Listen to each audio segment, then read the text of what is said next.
Eh bien, bonsoir à toutes et à tous. Nous ferons comme dans nos entreprises, ça sera un échange simple, direct, et que nous espérons le plus constructif et instructif pour nous, les chefs d'entreprise, de PME et de TPE. Alors, sans plus attendre, je vais demander à Monsieur le Premier ministre, à Monsieur Alain Juppé, de nous rejoindre.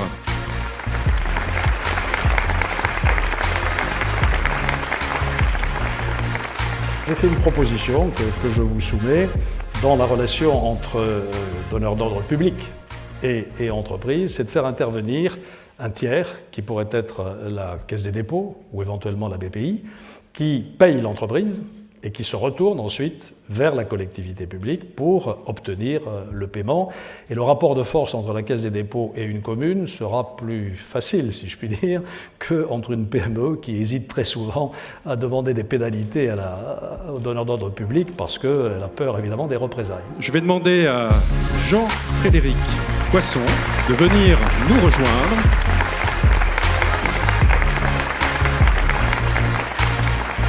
Ma conviction est que l'État doit se fixer pour règle de laisser les entreprises tranquilles.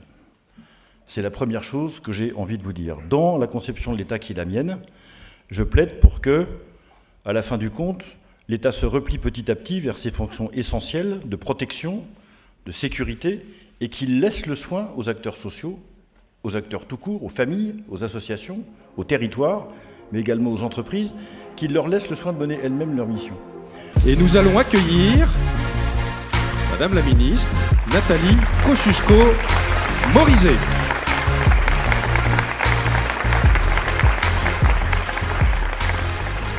On parle beaucoup dans la primaire des 35 heures et de la défiscalisation des heures sup.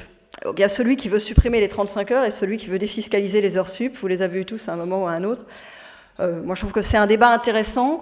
Mais ça omet le fait majeur du monde du travail aujourd'hui, qui est l'émergence du travail indépendant. Donc mon engagement à moi, il est plutôt sur l'émergence du travail indépendant. Comment on fait pour que ce soit une chance ? Comment on fait pour saisir cette chance, comme l'ont fait les Britanniques, qui ont créé dans le précédent mandat 2 millions de jobs dans le travail indépendant. Et je vais accueillir Monsieur Bruno Le Maire.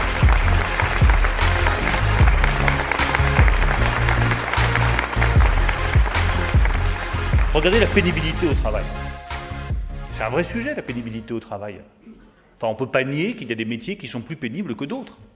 Mais enfin, il y a d'autres solutions, beaucoup plus efficaces, et je salue les propositions que vous avez faites ce matin dans les médias sur ce sujet-là. Il y a d'autres solutions beaucoup plus efficaces que le compte pénibilité, qui est une véritable usine à gaz, qui sera totalement inapplicable et qui va détruire de l'emploi dans notre pays. Et sur le prélèvement à la source, même chose. Quand ça n'est pas mûr, il ne faut pas se précipiter. Et nous allons accueillir Monsieur Jean-François Copé.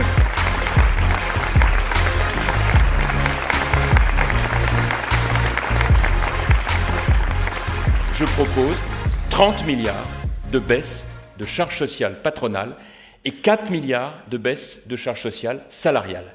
C'est-à-dire, grosso modo, 10% de baisse pour les deux. Puisque vous le savez, aujourd'hui, 3/4 des 350 milliards de charges sociales sont payés par les employeurs, 1/4 par les salariés. Donc en fait, en faisant ça, c'est un message et pour les employeurs et pour les salariés. Et pour qu'on soit complètement cohérent, je vais jusqu'au bout de ma logique, je pense que cette baisse de charges sociales doit être financée par de la hausse de la TVA. Et je vais accueillir Monsieur le Président Nicolas Sarkozy.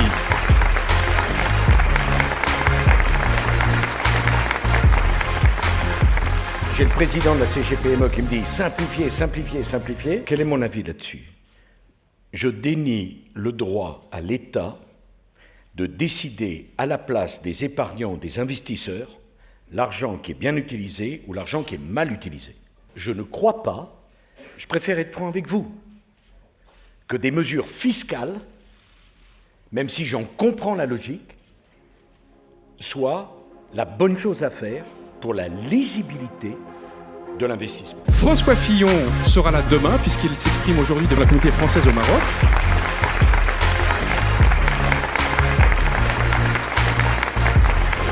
C'est les PME qui vont permettre d'atteindre le plein emploi dans notre pays, mais pour qu'elle puisse y parvenir, il faut un environnement qui soit favorable et il faut la liberté.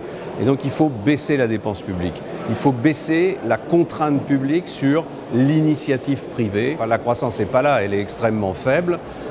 Et par ailleurs, le poids de la dette, le poids de la fiscalité, le poids de la réglementation creuse en permanence l'écart entre l'économie française et les autres économies dynamiques. Et c'est ça qui compte, c'est la comparaison avec nos voisins.